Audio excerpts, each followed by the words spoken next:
Assalamualaikum warahmatullahi wabarakatuh. Apa kabar sahabat YouTube? Semoga semuanya dalam keadaan sehat. Amin ya robbal alamin.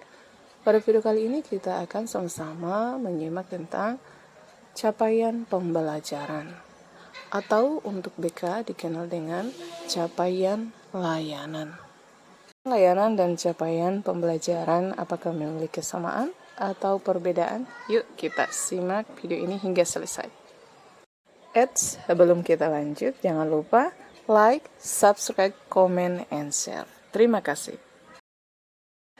Bimbingan dan konseling di SMP diselenggarakan untuk memfasilitasi perkembangan peserta didik agar mampu mengaktualisasikan potensi dirinya dalam rangka mencapai perkembangan secara optimal.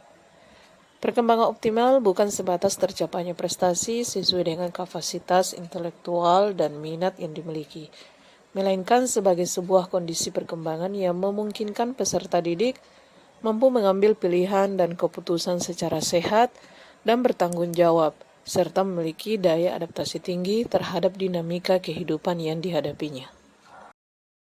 Asistensi bimbingan dan konseling dapat dilihat dari penjabaran capaian layanan yang dilaksanakan dalam satuan pendidikan.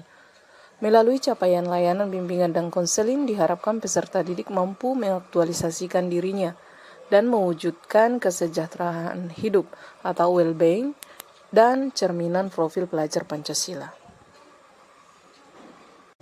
Penyusunan tujuan layanan BK meliputi 3 hal, di antaranya kompetensi. Kompetensi terkait kemampuan yang dapat didemonstrasikan oleh peserta didik, yang menunjukkan bahwa peserta didik telah berhasil mencapai tujuan layanan. Indikator pencapaian kompetensi tersebut dapat disusun dengan kata kerja operasional yang dapat diamati atau di-observable skills. Kedua, pemahaman bermakna. Pemahaman bermakna terkait ilmu pengetahuan inti atau konsep utama yang perlu dipahami pada akhir satu layanan dan konsep yang perlu dikuasai peserta didik setelah mempelajari sebuah unit dari pembelajaran. Ketiga, variasi merupakan keterampilan berpikir yang perlu dikuasai peserta didik untuk mencapai tujuan layanan. Berikut capaian layanan fase D, umumnya untuk kelas 7 sampai dengan kelas 9. Deskripsi capaian layanan fase D berdasarkan aspek perkembangan dalam layanan BK di SMP. Aspek perkembangan pertama, landasan hidup religius. Capaian layanan, peserta didik mampu menunjukkan sikap beriman dan bertakwa kepada Tuhan Yang Maha Esa melalui penumbuhan kebiasaan perilaku yang sesuai dengan agama dan kepercayaannya, seperti pemahaman tentang tujuan dan arah hidup serta menerapkannya dalam kehidupan sehari-hari. Kedua, aspek perkembangan landasan perilaku etis. Capaian layanan BK, peserta didik mampu menampilkan perilaku sosial yang sesuai dengan norma etika pada kehidupan bermasyarakat, seperti memahami dan menunaikan hak dan kewajibannya sebagai warga negara, serta memiliki komitmen moral terhadap sistem etika dan nilai, sebagai pribadi maupun sebagai anggota masyarakat. Aspek perkembangan ketiga yaitu kematangan emosional.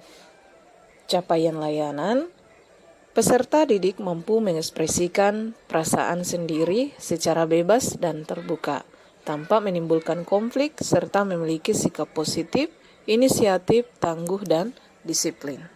Keempat, aspek perkembangan kematangan intelektual. Capaian layanan, yaitu peserta didik mampu menentukan alternatif pengambilan keputusan dan pengentasan masalah berdasarkan konsep ilmu pengetahuan dan perilaku belajar, seperti menentukan sesuatu secara mandiri dan memecahkan masalah, serta mengambil keputusan secara mandiri. Kelima, aspek perkembangan kesadaran tanggung jawab.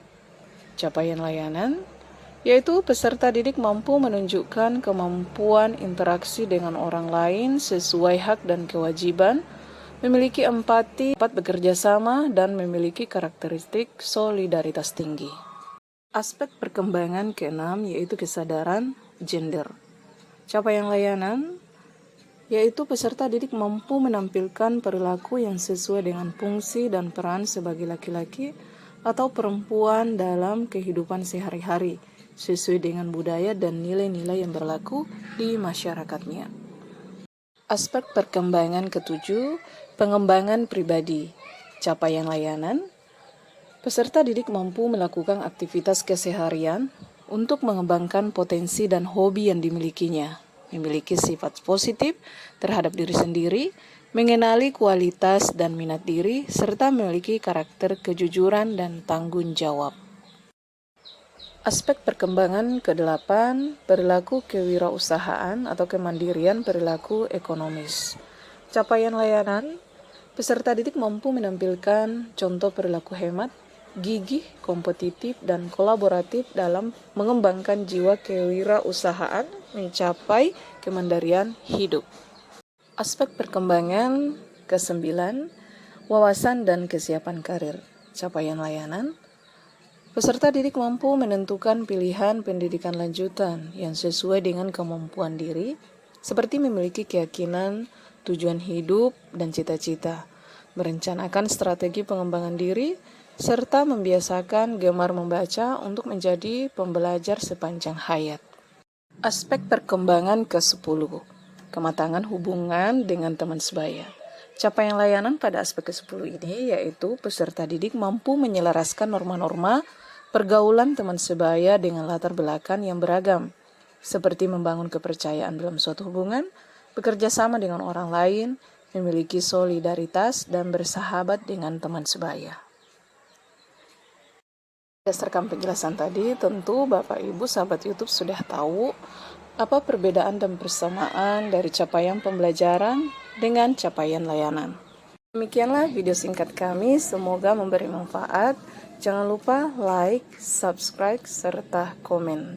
Terima kasih. Assalamualaikum warahmatullahi wabarakatuh.